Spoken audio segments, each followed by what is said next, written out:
প্রেম করার অপরাধে এক বাচ্চার বাবার সাথে বিয়ে দিয়ে দেওয়া হলো চিত্রলেখার। পাত্র অন্য কেউ নয়, বরং তারই বড় চাচার বড় ছেলে নওয়াব শিকদার, যার কিনা 3 বছর বয়সে একটা ছেলেও আছে। চিত্রাকে এমন এক অপরাধে শাস্তি দেওয়া হয়েছে যেটা সে করেনি। তবে একথা কেউ বিশ্বাস করলে তো? বহুবার বলার এবং বোঝানোর চেষ্টা করেছে সে, বিনিময়ে অকথ্য গালাগাল আর অমানসিক অত্যাচার ছাড়া কিছুই জোটেনি কপালে। মরার উপর খাড়ার ঘা হিসেবে এই কীর্তি শুনে হার্ট অ্যাটাক করে তার দাদু আরসালান শিকদার। নির্দোষ চিত্রাকেই বহন করতে হয় সেই অসুস্থতার দায়ী। বড্ড কনজারভেটিভ ফ্যামিলি তার। সন্তানের চেয়ে সম্মানের ভয়টা বড় তাদের কাছে। এই সম্মানে আঁচ পড়ায় চিত্রা হয়ে ওঠে তাদের চোখের বিষ। কলঙ্কিত নারী হিসেবে আখ্যা পায় সবার নিকট। তাই তো অষ্টাদশে চিত্রাকে সঁপে দেওয়া হয় তার থেকে দ্বিগুণ বয়সী এক পুরুষের কাছে। লোকমুখে বাঘ হিসেবে বিরাট খ্যাতি তার। গোটা রাজধানী জুড়ে বিদ্যমান তার সমালোচনা। ঘরোয়া আয়োজনে বিয়েটা সম্পন্ন হতে নওয়াফের হাতে চিত্রাকে তুলে দিয়ে আশিকুর শিকদার বলেন, এখন থেকে তোমার স্ত্রী এই মেয়ে, আর কোনো দ্বিতীয় পরিচয় নেই তার। সন্তান হিসেবে ত্যায্য করা হলো তাকে। অপবাদ নিয়ে বিদায় হও, বিদায় হও। বদমেজাজির নওয়াফ কথাগুলো শুনে শান্ত দৃষ্টিতে তাকালো তার সদ্য হওয়া শ্বশুরের পানে। কোলে ছেলে ঘুমিয়ে আছে বিধায় বাড়তি কিছু বলল না। চাপা স্বরে হুঙ্কার ছেড়ে ধীর গলায় বলল, আপনার সন্তান ছেলে বলে কথাগুলো হজম করে নিলাম। বর্তমানে সে আমার স্ত্রী, সুতরাং তার বিরুদ্ধে কথা বলার আগে শতবার ভাববেন, নয়তো আপনার গায়ে হাত ওঠাতে একবারও ভাববো না আমি। ছেলের অসংলগ্ন আচরণ দেখে পিছন থেকে ধমকে ওঠেন আশরাফ শিকদার। নওয়াফ তার কথা অমান্য করে খ্যাপাটে সুরে বলে, বিয়ে করে ছেলে দায়িত্ব পালন করেছে, এবার এই মহামারীকে নিজ বাসায় তুলে ধন্য করো আমায়। খবরদার আব্বা, যদি ওকে আমার ফ্ল্যাটে পাঠিয়েছ, কসম খোদার তোমার বাড়ি ডোনেশনে দিয়ে তবেই দম নেব আমি। মাইন্ড মাই ওয়ার্ডস। বলে নওয়াফ গটগটিয়ে হেঁটে চলে যায় বাইরে। এদের ডিসগাস্টিং নাটক দেখার সময় তার নেই। দরকারে বাসায় এসেছিল, অথচ এরা রীতিমতো বিয়ে পড়িয়ে ছাড়ল। মাথা মগজ পুরোই আউট অফ কন্ট্রোল। যখন তখন দু একটা খুনও হয়ে যেতে পারে। কাজে ডুবে থাকলেই কেবল এই সমস্যার সমাধান মিলবে। তার জন্য আগে ঢাকা ফিরতে হবে, বহু কাজ বাকি। ছেলের কথা শুনে মহা চিন্তায় পড়ে যান আশরাফ শিকদার। চিত্রলেখার আতঙ্কিত মুখপানে চেয়ে বিষণ্ণ হয়ে ওঠে ওনার মন। পরিস্থিতি সামলাতে বিয়ে তো করিয়ে দিয়েছেন, কিন্তু জীবন বাঁচাতে গিয়ে ভবিষ্যৎ নষ্ট করে দেননি তো বাচ্চা মেয়েটার? ওদিকে নরম মনের অধিকারী চিত্রা ঠোঁট ভেঙে কেঁদে ফেলে এসব তর্ক বিতর্ক দেখে। সহজ সরল মানুষ সে, এত ব্যস্ত আর ছোট্ট মাথায় ঢোকে না। বাবাকে কিছু বলার সাহস নেই বিধায় ব্যাকুল হয়ে চায় পর্দার আড়ালে মুখ লুকিয়ে কাঁদতে থাকা মায়ের পানে। করুণ চোখে চেয়ে বোঝাতে চায়, ও মা, মা গো, বিশ্বাস করো, তোমার চিত্রা নির্দোষ, কিচ্ছু করেনি সে। হয়তো কি কথার আঘাত, মারের ব্যথা সইতে পারছে না তোমার বোকা ফুল। একবার বুকে টেনে নাও না তাকে, আদর দিয়ে ভুলিয়ে দাও সব ব্যথা। মেয়ের আকুল চাহনি থেকে তৎক্ষণাৎ সরে যান চৈতি বেগম। নিজের সংসার বিসর্জন দিয়ে মেয়েকে বাঁচানো সম্ভব নয় ওনার পক্ষে। গত 25 বছর ধরে কোনো মতে টিকিয়ে রেখেছেন সংসারটা। স্বামীর ঘর ছাড়া হলে আর যে কোথাও ঠাঁই মিলবে না তার। নিজেরও কোনো পরিচয় নেই, না তো আছে কোনো আয়ের উৎস। বুড়ো বয়সে কার বাড়ি ভিক্ষা করে খাবেন? তার চেয়েও বড় কথা, চিত্রা ভালো থাকবে ওখানে। নাফ রাগী হলেও মনের দিক দিয়ে অনেক ভালো। তার বড় মেয়ের জামাই ছিল ছেলেটা, তাই তো ভরসা পাচ্ছেন একটু আধটু। বড় মেয়েটার মুখে কখনো অভিমানের ছায়া পড়তে দেখেননি তিনি। আফসোস, পোড়া কপালের ভাগ্যে সয়নি এত সুখ। মারাত্মক এক অ্যাক্সিডেন্টে মৃত্যু ঘটে তার। মাত্র 3 দিনে নবজাতক ছেলেকে রেখে পাড়ি জমায় পরপারে। প্রিয় স্ত্রীর মৃত্যুর শোকে কয়েক মাস পাগলই ছিল নাফ। এরপর হুট করে হয়ে উঠল রকচাটা। এতক্ষণ বহু কষ্টে চুপচাপ দাঁড়িয়েছিলেন আশিকুর শিকদার, কিন্তু নওয়াফ বেরিয়ে যেতেই চিত্রার চুলের মুঠি ধরে তাকে টেনে হিঁচড়ে ধাক্কা মেরে ফেলে দেন বাড়ির বাইরে। মেয়েটা হুমড়ি খেয়ে পড়ে সিঁড়ির উপর। শরীরে তেমন একটা আঘাত না পেলেও নাকে ব্যথা পায় বেশ। গলগলিয়ে বেরিয়ে আসে রক্ত। পাড়াশুদ্ধ মানুষ মজা দেখে, কিন্তু এগিয়ে আসে না কেউ। আশরাফ শিকদার হৈ হৈ করতে করতে এগিয়ে ধরেন ভাতিজিকে। চাপা গলায় ভাইকে ধমকে বলেন, পাগল হয়ে গেছিস? মেয়েটা মরে যাবে তো। আশিকুর শিকদার চিৎকার করে বলে ওঠেন, মরে যাক ওই মেয়ে, ধ্বংস হোক তার সুখ, আজীবন কষ্ট পাক পরের ঘরে। যে মেয়ে মা বাপের সম্মান নিলামে তুলে তার বেঁচে থাকার অধিকার নেই। পৃথিবীর বোঝা এরা, বুঝলে, বোঝা। বাবার বলা প্রত্যেকটি কথা কলিজায় এফোড় ওফোড় করে দেয় চিত্রার। বোকা মেয়েটা হাবাতের মতো চেয়ে থাকে বাবার দিকে। জন্মের পর থেকেই এই তিরস্কার শুনে আসছে তার থেকে। দোষ তার একটাই, মেয়ে হয়ে জন্মানো। যদিও ওটা চিত্রার হাতে ছিল না, তবুও মেয়েটা মেনে নিয়েছে তার অপরাধ। জীবনের 17টা বসন্ত পার হয়েছে, কিন্তু বাবার আদর কীরকম হয় সেটা উপলব্ধি করার সৌভাগ্য হয়নি তার। আজীবন এই ভালোবাসা পাওয়ার লোভে কত কিছু করলো, কিন্তু দিন শেষে ওই বাবাই তাকে অভিশাপ দিতে পিছু হটল না একটু। এবারে ভীষণ অভিমান হলো চিত্রার। তার কিশোরী মনে বাসা বাঁধল অদ্ভুত জেদ। এতক্ষণ সবাইকে বোঝাতে চাইলেও এবার হাল ছেড়ে দিল। বড় বাবার দিকে তাকিয়ে অসহায় গলায় বলল, তোমার বাসায় একটু জায়গা দেবে আমায়? সব কাজ করে দিয়ে মূল্য চুকিয়ে দিব না হয়। দিনে 2 বেলা খেতে দিলেই চলবে। আশরাফ শিকদারের মনের ভেতরটা হু হু করে ওঠে। বাচ্চা একটা মেয়ে, যাকে কোলে পিঠে মানুষ করেছেন, সেই কিনা দুমুঠো ভাতের জন্য এমন কাতর গলায় অনুনয় করছে। এই দৃশ্য সহ্য করা যায়? তিনি রুমাল বের করে চিত্রলেখার সরু নাকে ধরে বলেন, এমন করে বলে কেউ? ওটা তো তোরও বাসা মা। চল উঠ, আর এক মুহূর্ত না এখানে। মিশে সম্মান আর সম্পত্তি দুয়ে পানি কাক তোর বাপ। চিত্রা নরম হৃদয় হাহাকার করে উঠল, কিন্তু মেয়েটা কাঁদল না। আনমনে বলল, ওটা আমার বাসা নয় বড় বাবা, আমি শুধুমাত্র আশ্রিতা। অতঃপর তারা রওনা দিল। জীবনের প্রথমবার রংপুরের ছোট্ট গ্রামের সীমানা পেরোলো মেয়েটা। ভাগ্য তাকে টেনে নিয়ে গেল অচেনা গন্তব্যে। এরপর কি হবে? সুখ মিলবে নাকি শোকের ছায়ায় মরণ হবে? বাবার অভিশাপে কি ধ্বংস হবে মেয়েটা, নাকি কারো আগমনে সজ্জিত হবে তার জীবন? দীর্ঘ 6 ঘন্টার জার্নি শেষে চিত্রা পা রাখে তার তথাকথিত স্বামীর ভিটায়। অন্যদের বেলায় কি হয় জানা নেই, তবে 6 তলা বিশিষ্ট ছিমছাম বাড়িটা দেখে হু হু করে ওঠে চিত্রার মন। বাপের ঘরে তো ঠাঁই মিলল না। এই নামমাত্র সম্পর্কের জোরে কদিন টিকতে পারবে এখানে? নাহব যদি বের করে দেয়, তখন কি হবে? কোথায় যাবে চিত্রা? তবে কি শেষ অবধি পাগল বেশে ঘুরতে হবে তাকে? রাস্তার পশুগুলোর হাতে বিসর্জন দিতে হবে ইজ্জত? ভাবনাগুলো মাথায় আসতেই চিত্রার শ্যামবর্ণের শীর্ণ দেহখানা ভেঙে আসতে চায়। ছোট্ট জীবনটায় বিশাল আঘাত পেয়ে বসেছে সে। এই জন্যই বোধহয় ধৈর্য কুলাচ্ছে না তার। আশরাফ শিকদার গাড়ি থেকে বেরিয়ে দেখেন চিত্রা টলছে। তিনি জলদি এগিয়ে গিয়ে বাহু টেনে ধরেন তার। থরথরিয়ে কাঁপছে মেয়েটা। তিনি হতভম্ব সুরে বলে ওঠেন, কি হলো আম্মা? আশরাফ শিকদারের হাত জড়িয়ে ধরে চিত্রা কাঁপা কণ্ঠে শুধায়। যদি উনি বের করে দেয় বাসা থেকে? আশরাফ শিকদার কিঞ্চিত থমকান। পরক্ষণে লম্বা একটা দীর্ঘশ্বাস ফেলে বলেন, বাড়িটা আমার আম্মা। ও অধিকার কাটাতে পারে না। যদি তেড়িবেড়ি করে তাহলে ভিন্ন ব্যবস্থা নিব আমি। চিন্তা করিস না। চিত্রা ভরসা করতে চায়, একটু আশ্বস্ত হতে চায়, কিন্তু মনের ভিতরে কেউ একজন চিল্লিয়ে বলে, অভাগা যেদিকে যায় সেদিকেই সাগর শুকায়। কাউকে বিশ্বাস করিস না চিত্রা।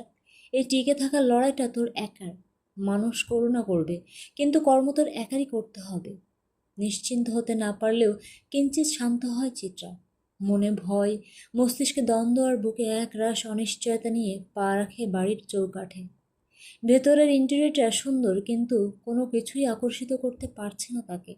মেয়েটা রোবটের মতো আশরাফ সাহেবের পিছু পিছু হাঁটছে কেবল। লিফটের দিকে যাওয়ার পথে হুট করে একজন মুরব্বির সাথে দেখা হয় তাদের। ভদ্রলোক সানন্দে এগিয়ে এসে জড়িয়ে ধরেন আশরাফ সাহেবকে। কুশলাদি বিনিময় করে টুকটাক কথা বলতেই তার দৃষ্টি পড়ে চিত্রার দিকে। বড্ড কৌতূহলী হয়ে জানতে চান। মেয়েটা কে ভাই সাহেব? আশরাফ সাহেব দ্বিধাদ্বন্দ্বে পড়ে যান। জোরপূর্বক হেসে বলেন, আমার ছোট ভাইয়ের মেয়ে, চিত্রালেখা। ভদ্রলোক আপাদমস্তক পরখ করেন চিত্রলেখাকে। মেয়েটার পরনে আছে সাধারণ ঘরানার একটা কামিজ। চোখে মুখের অবস্থা কাহিল, যেন বিশাল ঝড় বয়ে গেছে তার উপর দিয়ে। আলুথালু চুলের অবস্থা উপরন্তু অস্বস্তিতে ইতিউতি চাইছে তখন থেকে। তিনি কিছুতেই বিশ্বাস করতে পারলেন না এই মেয়ে আশরাফ শিকদারের ভাইজি। সব কথা তো আর মুখ ফুটে বলা যায় না। তিনিও কোনো মতে টেনে টেনে বললেন। ও আচ্ছা, বেড়াতে এসেছে নিশ্চয়। বাকি কথা বলার পূর্বেই তাকে থামিয়ে দিয়ে আশরাফ শিকদার বলে ওঠেন, এই বছর এসএসসি দিয়েছে চিত্রা। বাকি পড়ালেখা এখান থেকেই কন্টিনিউ করবে। যেখানে ওর নিজের চাচার বাড়ি আছে ঢাকায়, সেখানে অন্য কোথাও কেন থাকবে বলুন? ভদ্রলোক কেন জানি খুব বেশি খুশি হতে পারলেন না আশরাফ শিকদারের কথায়। আমতা আমতা করে এই সেই বলে প্রসঙ্গ পাল্টাতে চাইলেন, কিন্তু চিত্রার কানে বাজতে থাকলো ওই কথাটা। সে শুধুমাত্র ভাতিজি হয়, আর কোনো সম্পর্ক নেই? জোর করে বিয়ে দিতে তো সমস্যা হয়নি, তাহলে সমাজের সামনে পরিচয় দিতে বাচ্ছে কেন? ভেতরকার কথাগুলো ভেতরেই রয়ে গেল, মুখ ফুটে আর বলা হলো না কিছুই।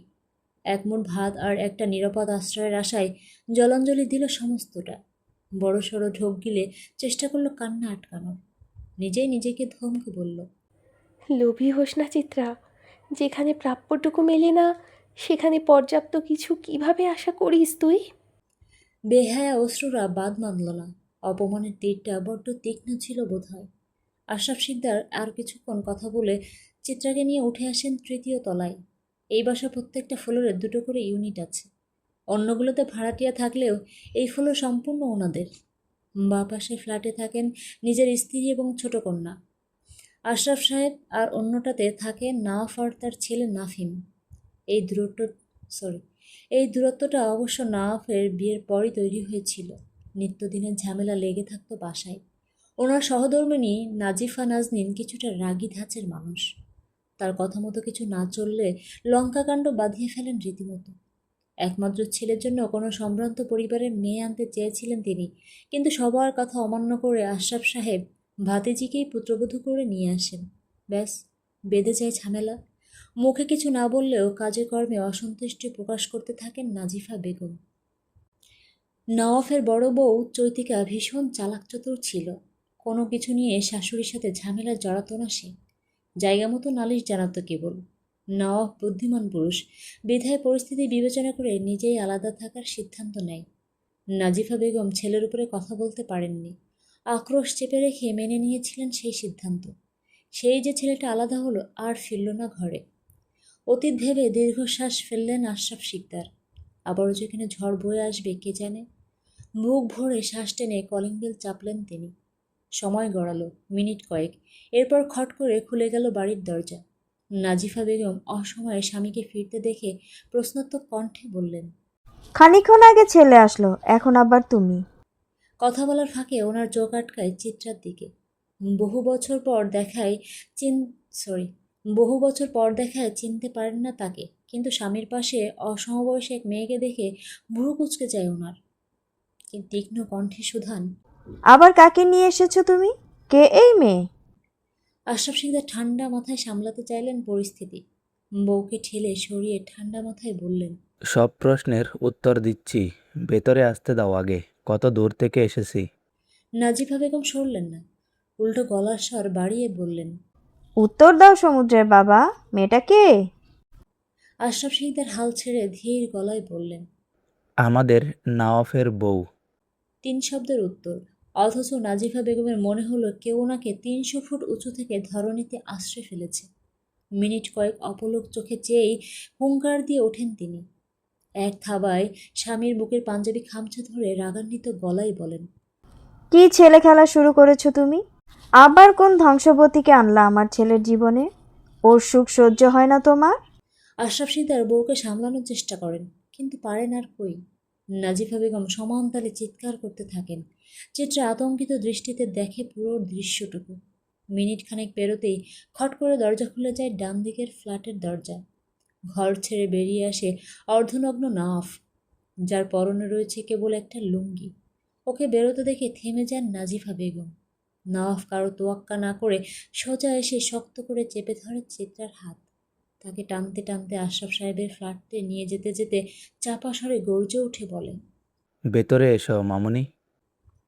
নাজিফা বেগমের কলিজা হাতে চলে আসে একদম।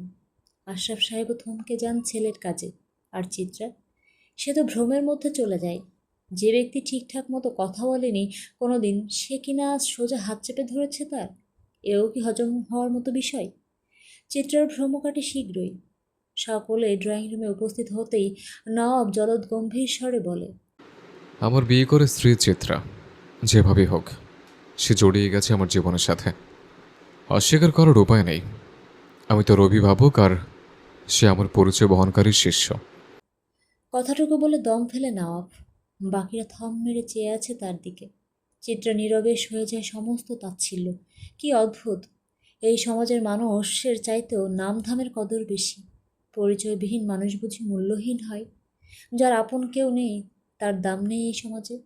তারা কি অবাঞ্ছিত নাকি অপ্রয়োজনীয়? চিত্রার পাংশুটে চেহারার পানে চেয়ে ভীষণ শক্ত গলায় বলে নওয়াব। চিত্রলেখার সাথে সংসার করতে ইচ্ছুক নই আমি। খুব দ্রুত এই সম্পর্কে ইতি জানতে চাই। সে যতদিন আমার পরিচয় বহন করবে ততদিন তার সমস্ত দায়িত্ব পালন করব। এরপর সে তার রাস্তায় আর আমি আমার রাস্তায়। কথাটা বজ্রঘাতের ন্যায় আঘাত হানে চিত্রার বুকে। মেয়েটা চমকে উঠে তাকায় নওয়াফের চোখের পানে। ভুলটা বোধহয় সেখানেই হয়। অসম্ভব সুন্দর চোখ দুটিতে লেপ্টে থাকা বৃতৃষ্ণা দেখে মনটা বিষিয়ে যায় তার। ভেতরটা দমড়ে মুচড়ে যায় একদম। সৃষ্টিকর্তা কেন এত যন্ত্রণা লিখল তার কপালে? সইতে পারছে না তো আর। ভেবেছিল আশ্রয়ের বিনিময়ে অপমান সয়ে নেওয়া কঠিন কিছু নয়, অথচ এখন মনে হচ্ছে অনাদার সইবার চেয়ে আত্মহত্যা করাই শ্রেয়। কোমল চিত্রা কি ভয়ঙ্কর বাস্তবতা উপলব্ধি করছে তা কেবল সেই জানে। মেয়েটার ছলছল আঁখি জোড়া বিন্দুমাত্র প্রভাবিত করল না সেই কঠিন পুরুষটাকে। সে বলে চলল, ডিভোর্স পেপার রেডি হতে মাস 6 লাগবে।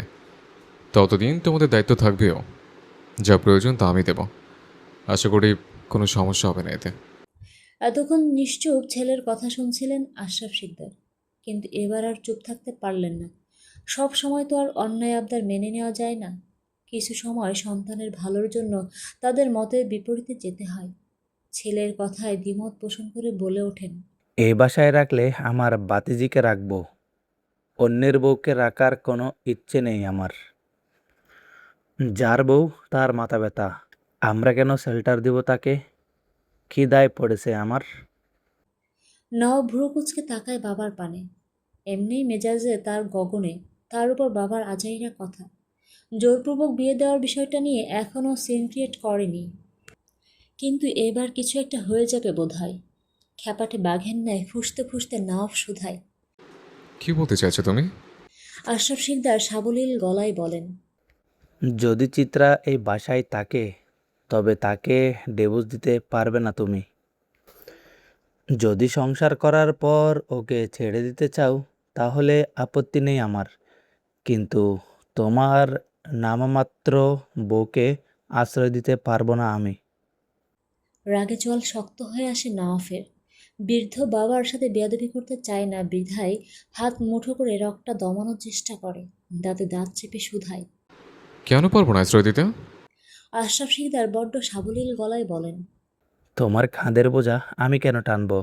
বড় হয়েছ, বিজনেস করছো, বউ পালার সামর্থ্য আছে, নিজের একটা ফ্ল্যাটও পেয়েছো, তাহলে কোন দুঃখে তোমার বউকে রাখতে চাচ্ছ আমাদের কাছে? কোনো ধরনের উটকো ঝামেলা পালতে ইচ্ছুক নই আমি। নওয়াফ পাল্টা কোনো উত্তর দেয় না। পুরুষ হতে আঘাত লেগেছে তার। তার সক্ষমতা নিয়ে প্রশ্নগুলো তুলেছে তারই পিতা। রকচটা নওয়াফ কি আর মানতে পারে সেটা? সে রাগের চোটে চিত্রার হাত ধরে হনহনিয়ে বেরিয়ে যায় আশরাফ শিকদারের ফ্ল্যাট থেকে। ভেতরে ঢুকে শব্দ করে আটকে দেয় দরজা। নাজিফা বেগম আঁতকে উঠে বলেন, এ কি করলা তুমি? আশরাফ সাহেব ধপ করে সোফায় বসে বললেন, তোমার ছেলেকে একটা বউ উপহার দিলাম। অসময় স্বামীর এমন নাটকীয়তা মানতে পারলেন না নাজিফা বেগম। বকতে লাগলেন তাকে। এত কিছুর মাঝে কেউ দেখল না এই তর্ক বিতর্ক ঠিক কতখানি ক্ষতবিক্ষত করল ওই সাদাসিধে মেয়েটাকে। কেউ জানল না এক একটা তুচ্ছ তাচ্ছিল্য কী পরিমাণ কষ্ট দিল তাকে। কেউ টের পেল না কথার আঘাত কতটা নির্মমভাবে হত্যা করল চিত্রার সহজ সরল সত্তাকে। বন্দি দরজার ওপারে কী ঘটল কে জানে, তবে সময়ের ব্যবধানে এতটুকু স্পষ্ট হলো, চিত্রা আর নেই। চিত্রলেখাকে টেনে এনে সজোরে ফ্ল্যাটের দরজা বন্ধ করে দেয় নওয়াফ। বিকট শব্দে কিঞ্চিত কেঁপে ওঠে চিত্রা। রাগে অগ্নিশর্মা নওয়াফ বেচারিকে সামলে ওঠার সময়টুকু পর্যন্ত দেয় না। তার আগেই বাহু খামচে ধরে সামান্য কাছাকাছি এনে হিস হিসিয়ে বলে, কি ভেবেছিস আমি বুঝি না তোর মতলব? পুরো রাস্তায় এসবে প্ল্যান করতে করতে এসছিস, তাই না? নওয়াফের হুঙ্কারে সিটিয়ে যায় চিত্রা। তার ক্লান্ত মস্তিষ্ক বুঝে উঠতে পারে না ইঙ্গিতপূর্ণ কথাগুলোর অর্থ। অন্যদিকে হাতের ব্যথায় যান যায় যায় অবস্থা। বেচারিয়া অতি কষ্টে মুখ ফুটে বলে, আমি কিছু করিনি ভাইয়া। আর কিসের কথা বলছেন আপনি? নওয়াফ খেকিয়ে ওঠে, হাতের জোর বাড়িয়ে রাগী গলায় বলে। কিছু না করলে বাবা কেন আমার বিপক্ষে গেল? কেন তোকে নিয়ে সংসার করতে জোর করছে? কি বলে বসে এনেছিস তাকে? চিত্র হতভম্ব হয়ে গেল। তাকে এমনভাবে নওয়াফ এতটা নিচু মন মানসিকতার ভাবে? তার চেয়েও বড় কথা, সে কেন করবে এসব? নওয়াফকে নিয়ে বিন্দুমাত্র মাথা ব্যথা নেই ওর। শুধুমাত্র কটা বছর ওদের কাছে আশ্রয় চেয়েছিল ভাতিজির পরিচয়ে। চিত্রাকে অমন বিষণ্ণ দেখে আরও মেজাজ খারাপ হয় নওয়াফের। রাগে জিদে দাঁত কিড়মিড়িয়ে বলে। যদি মনে করে থাকিস একই বাসে একই ঘরে থাকায় তোর প্রতি আমার অনুভূতি জন্মাবে বা 6 মাস পর আমার সিদ্ধান্ত পাল্টাবে, তাহলে তুই ভুল ভাবছিস। আমি নওয়াব শিকদার সমুদ্র, তোর মৃত দেহটা পর্যন্ত ছুঁয়ে দেখব না। কথা বুঝেছিস? ভয়ঙ্কর কথাটা বড্ড অনায়াসে বলে দেয় নওয়াফ, কিন্তু শব্দচয়নের গাম্ভীর্যতা বিঁধে যায় চিত্রার মনের কোণে। শরীর ঝাঁকুনি দিয়ে ওঠে তার। অবিশ্বাস্য চোখে চেয়ে থাকে কেবল। আর নওয়াফ, সে প্রশ্নসূচক চাহনিতে তাকিয়ে থাকে উত্তরের আশায়। চিত্রাকে নিস্তব্ধ থাকতে দেখে তার ধৈর্যের বাঁধ ভাঙে। প্রত্যুত্তরের অপেক্ষা না করে নিজেই আবার বলে। ভালোই ভালো ডিভোর্স দিচ্ছিলাম, কিন্তু তোর সহ্য হলো না। সংসার করার বহুত শখ, তাই না? জাস্ট সে কীভাবে পূরণ করি সেটা। এসেছিস আমায় আঘাত করতে, কিন্তু ঘায়ল হয়ে ফিরবি তুই নিজেই। কথাটা শেষ হতেই নাফিমের কান্নার স্বর ভেসে আসে। সাথে সাথে চিত্রা থেকে ছিটকে দূরে সরে যায় নওয়াফ। ঘটনার আকস্মিকতায় চিত্রা গিয়ে ধাক্কা খায় পেছনে থাকা সুরাকের সাথে। মেরুদণ্ডের হাড্ডিতে তীক্ষ্ণ আঘাত পাওয়ায় মৃদু শব্দে গুঙিয়ে ওঠে বেচারি। সেসব পর করার সময় কি আছে কারোর? না, নেই। সদ্য ঘুম থেকে ওঠা ছেলের কান্না থামাতে নওয়াফ হনহনিয়ে চলে যায় নিজের ঘরে। বেচারি চিত্রা হতভম্ব হয়ে দাঁড়িয়ে থাকে কিছুক্ষণ। পরপরই নাফিমেন সরি পরপরই নাফিমের ন্যানি এসে হাজির হয়। চিত্রাকে মূর্তির মতো চেয়ে থাকতে দেখে বলে। স্যার আপনারে স্টোর রুমে যাইতে কইছে। কথা বলার মতো অবস্থায় নেই চিত্রা। শরীর টলছে তার। কথার আঘাত আর শারীরিক যন্ত্রণার কাছে জিম্মি হয়ে গেছে তার কোমল সত্তা। নাফিমের ন্যানি তথা পৌরা মহিলার পানে চেয়ে বেচারি কোনো মতে বলে। স্টোররুম কোন দিকে? চিত্রার অবস্থা দেখে কিছুটা আন্দাজ করে নেন সেই মহিলা। তার উপর নওয়াফের চিল্লানো শব্দ তো কানে এসেছেই। অল্প বয়স্কা চিত্রার জন্য বিশাল দুঃখ হলো ওনার, কিন্তু সেটা প্রকাশ করার অনুমতি নেই। তাই কথা না বাড়িয়ে সোজা এসে চিত্রার বরফ শীতল হাতটা আঁকড়ে ধরে বলেন। আপনার শরীরের অবস্থা ভালো ঠেকতেছে না, আমি লইয়া যাইতেছি, চলেন। চিত্রা টু শব্দ করল না, জোরে জোরে শ্বাস ফেলতে থাকলো শুধু। হাত পা কাঁপছে তার। অসহ্য লাগছে সব কিছু। বুকের ভেতর চলছে উথাল পাথাল ঝড়।